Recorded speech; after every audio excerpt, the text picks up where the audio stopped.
Hello, beautiful people. I'm Nikki. This is a night of horror where I talk horror movies and sometimes other genres and TV shows. In this video, I will be talking the new independent Irish horror movie, Oddity, about a medium who goes to the site of her twin sister's murder in an attempt to uncover the truth behind the crime. I feel like I was so impressed with this movie, and y'all already know I feel like this has been a pretty lackluster year for movies. I did my top 10 worst of 2024 movies so far this year. But this later half of the year is really starting to impress me. I have some hope. I really enjoyed this movie. And I feel like the central plot isn't something we've never seen before. It's pretty much a typical revenge tale, but it's wrapped in very unique packaging. I love the atmosphere. I love the characters. I feel like Oddity manages to be genuinely creepy. They give us some really effective jump scares. I love a story that isn't linear, so I'm a fan of this style of storytelling and how the story unfolds. I love how the movie wasn't just given in a straight line. We pretty much have this opening scene where we see the wife and we see someone come to her door, but we do not get the full story. And then we also see someone in a house getting murdered, and none of those things are explained until later. So they give us a great hook and they really keep us enthralled with the story. I was very engaged from top to bottom. I think the pacing worked. I think the style of storytelling worked. They used like this wooden man in the movie so effectively, and they use him in a way that I expected and wished the mannequin had been used in that horror movie Don't Look Away that came out last year. Now, we have twins Danny and Darcy, played by actress Carolyn Bracken, who I am obsessed with. Love this lady down. We also have the husband of Ted. He is the husband of Danny. Darcy is our blind twin. And we have Yana, who is Ted's new girlfriend slash mistress, as well as Ivan, who is an orderly who can beat a doctor at chess. And we have the character of Olin. We have a small, compact cast. It's pretty much an isolated location type of movie. We do see certain things happen outside of this castle, secluded house of Danny and Ted, but that is where the bulk of our story takes place. I think we have a great location. We have a great cast, great ensemble cast of characters, and particularly for me, I love the character of Yana. She is, of course, supposed to be our unlikable character. She's the mistress. She has this attitude, but I loved her. We have Ted talking to Darcy about Yana because she's asking certain questions like, oh, you knew her before my sister died, but he makes it seem like they were just friends, right? And Ted is like, oh, when Danny died, she was there for me. Nothing about this woman gives she was there for anyone. Nothing about Yana gives nurturing or shoulder to cry on. I found it really odd she could live in a house where her boyfriend's wife was murdered, the boyfriend you were having an affair with. But I was also left with why does Ted want Yana instead of Danny? I still don't really understand that. I guess it's just I don't know, fall out of love, get attracted to someone else, but I didn't really understand why I had to murder my wife to be with Yana. I'm just like, what was it about Yana? But I love Yana's attitude. I love her attitude down. Like, she was a very fun character to follow in the movie. When we have Darcy show up at Ted's house where Yana is staying, and she ends up being left there with Yana, who is trying to get her keys and leave. And she gonna say to the blind Darcy, do you see my keys? Baby, she can't see anything. And then when she's looking for her keys and she comes back in the room, Darcy is like, did you find your keys? Would I be back here if I had? Like, I don't know. It was something about her attitude that the honesty was refreshing. And when they're talking about this wooden man that Yenna brings as a gift, and she's not sorry, not Yenna brings, Darcy brings as a gift, and she's like, you don't like the gift? The way Yenna is like, no, I find it a bizarre thing to give someone. I just find the honesty refreshing. Man, maybe particularly because I just rewatched Speak No Evil 22, and I'm just like, it's just refreshing to see a character not doing the fake pleasantries and like, no, Yenna, tell her how you really feel. Now, there is a standout scene for me that involves Yenna's character. Darcy is asleep. And why Darcy was sleeping at the table, not at the sofa in the end, I don't have a clue. But I like the imagery of it. Like, I like how it looked. But she looked uncomfortable. But a standout scene for me was Yenna going over to kind of explore the wooden man that's now sitting at the dining table and out of the box. And she starts pulling with these like plier, tweezer things, surgical like plier things. The wooden man, his head has these symmetrical holes. And there is something, I don't know, y'all, is it only me? Is this weird? There is something about symmetrical holes that kind of creep me out and disturb me. Seeing Yenna pull different items out of those holes, it was kind of giving me tingles and chills. It's just so it's a disturbing thing for me to see. I just really love that scene. But with the type of character she is and her honesty, I found it really odd that when Darcy wakes up and tells her to like put everything back, baby, you just found a tooth and a vial of blood and you just gonna say goodnight? I don't know. I found it odd that a character that's that honest didn't say anything about what she just found. But Yenna is also one of my favorite characters because she did what black people always say we would do in a horror movie situation. Get the heck up out of Dodge City. When the ish hits the fan, when Yenna is seeing motherfucking ghosts for real, baby, Yenna, she got the hell up out of there.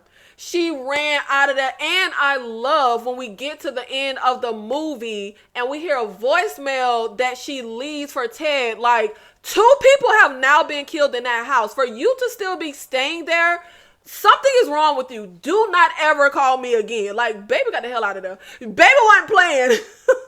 And I will also say, I really enjoyed the writing and the script. I feel like writer-director Damien McCarthy has a good sense of humor because there are some genuinely good, like, humor moments mixed in.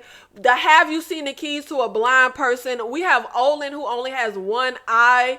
And the orderly is asking him about spelling his name. And you asking the one-eyed man, do you spell that with one eye or two? Like, I don't know, just certain moments like that. But I think the standout for me with the writing and the little humor he has is when Darcy and Yenna are having a conversation. And Yenna's like, do I look stupid?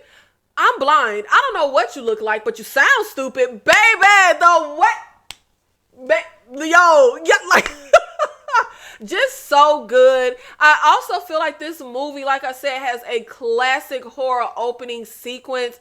We just did a live with Slice of Horror and a few other creators where we talked about the 10 iconic horror opening scenes. I really feel like Oddity is going down in history as having one of the best horror opening sequences. We have Olin show up to this secluded house where the twin is Danny. It's dark. I love how this is shot. I love how it looks. I love who they cast to play Olin. And I love how we just, like I said, we get pieces of the story. It is not fully fleshed out. But when he shows up at the door and he's like, you just came out to get some out of your car. You left your door open. Someone went in. I love how this plays because it's literally, you feel how Danny must feel in this moment. Like, it's a strange man at my door. But at the same time, he's telling me he saw somebody come in. Like, should I be scared of the person at my door? Or should I be scared that there is someone in my house? And just the language he used when he's like, I heard them in the walls and I came here. I'm trying to help you. Like, you sound crazy saying I heard them. Like, this opening sequence plays so well. And when he's trying to tell her, like, let me in so I can look around, so I can help. And I love how this is playing out. And then we cut the intro without showing us whether Danny opened the door for Olin or not. And then when we have like this guy in a room and he hears a noise outside his bedroom door. A man is murdered. His entire head is like smashed. And it's not until later that we find out this was a halfway house and this was Olin being murdered. Like, I just love how it all plays, not really giving you everything, but it doesn't happen in like a frustrating way. It happens in a way that keeps you engaged with how the story is unfolding. Now, we also have a moment in the opening sequence where I think they like had just built this house, just got this house, are renovating it, so we don't really have furniture. Danny is staying in a tent, and after Olin tells her someone is in the house, she goes into the tent and starts to check this camera. She had a camera set up like Darcy told her to try to catch ghosts, and she's checking the camera to see if she saw anyone. This was the only moment where I was like, this is stupid. Why would I not check this before getting myself into this tent? But so a few things that didn't work for me with the story is I'm guessing the cops just didn't care about Olin's murder or solving his murder, because to be killed after being accused of killing someone else should have led us to like obvious suspects. And also, how did Darcy get the wooden man to Olin? The wooden man kills Olin, but how did she get the box delivered to the halfway house and then get it back to her shop? Which these are small nitpicky things. But when it comes to Darcy, she is definitely a character that I absolutely love. And I love moments with the writing in the script that kind of said a little more and got me intrigued. When Darcy shows up at Ted's house and gives them this gift, she tells Ted this was her mother's and she would be happy to know I sent it here. Like, who did your mama kill with this wooden man? Like, but I love her saying that line. Like, he doesn't realize what she's saying. Like, oh, my mother would be happy to know I sent it here. Now, we end up having a moment that doesn't make sense to me where Ted gets back to the house. Why is Darcy in this spot upstairs by the trap door when Ted gets home? She stayed downstairs the whole time we've seen her here when Yana is here. Why is she suddenly upstairs in this exact spot? The same spot that her sister said was the only like spot for reception. I just don't understand why she's up there. It feels a little convenient to have her by this trap door. And I also feel like Darcy feels like a smart character, but a few things in this didn't fit the character for me. She's having this conversation where she's finally confronting Ted, and she tells him how she killed Olin for killing her sister, and she finds out Olin didn't kill her sister and she's going to have to pay for that. You literally just confessed to murder and Ted doesn't bat an eye. That's odd. And I will never understand why folks always do the confrontation, the I know what you did and I'm going to the cops moment. Nobody gonna let you just turn them into the cops. And she goes to tell Ted, I was going to kill you, but I think it's better that I expose you. So he goes to say, oh, I'm going to call the detective. Oh, but I don't have his number. I'm going to leave my cell phone here and I'm going to go back to the office and have him to call you. I feel like the character of Darcy is smarter than this. It feels way too convenient that she's upstairs just so she can be by this trap door. All of this it just feels like we're trying to get us to a certain point and it just feels too contrived. She feels smarter than this. It really makes no sense. Baby, you could just call 911 from here. I'm sure they can get the detective. Like, I don't know. It just doesn't make sense. And you really believe that you're going to confront this man about murdering your sister and he's just going to what? Like, if he's capable of murdering his wife, he's capable of murdering you. And she's psychic. She touches Olin's glass eye. She knows the whole truth. So it's not like he is able to really, because he's trying to tell her that this doesn't make sense, but you're a psychic. This isn't just a typical moment of a character trying to convince our protagonist that they're crazy or they don't know what they're talking about. Baby, you're psychic. You know what happened. Why would you believe he's really going to get the detective? So he ends up sitting the phone and opening the trap door, which I again did not buy, because I feel like if you're blind, you're going to have a more keen sense of hearing. He pulls out this wooden slate for the trap door and sits it down. And we're in a quiet house. Like, you didn't hear anything. I also didn't understand who builds a trap door in the floor. I don't know. It just didn't make sense. And I also feel like Ted's plan doesn't make sense. 2 people being murdered in your house. You don't think that's suspicious? Now, Ted ends up sending Ivan to the house to kill Darcy. And Darcy is still alive when he gets there, but barely. She's like dying. And we get a great sequence of the wooden man going to kill Ivan. And I love Darcy doing this whole "we are connected." Her and the wooden man are connected. So when Darcy takes her last breath and dies, the wooden man also stops. So Ivan isn't finished off because that connection is broken.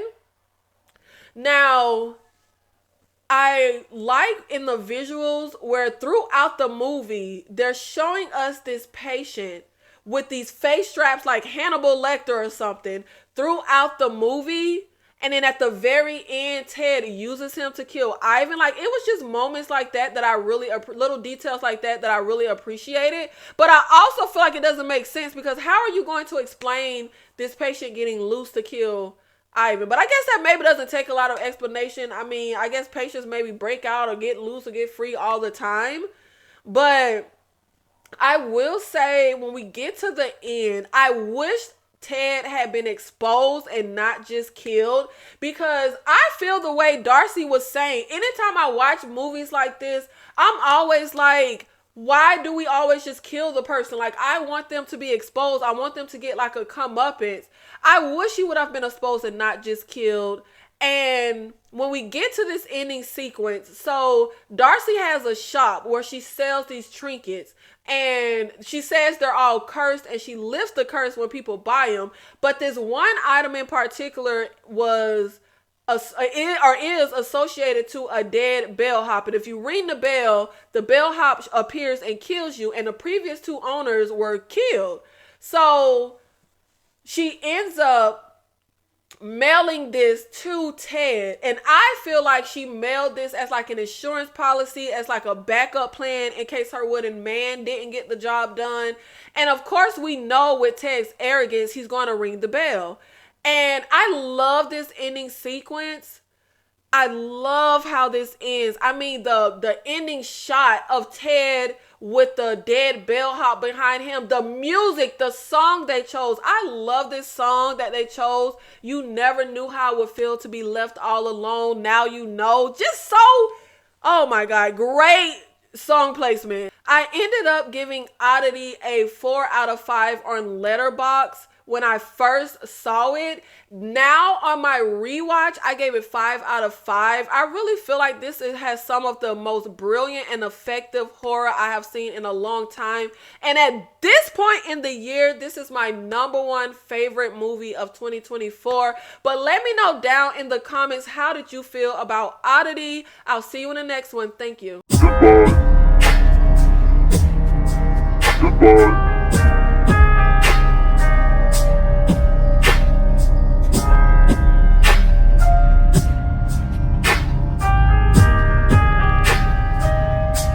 Goodbye.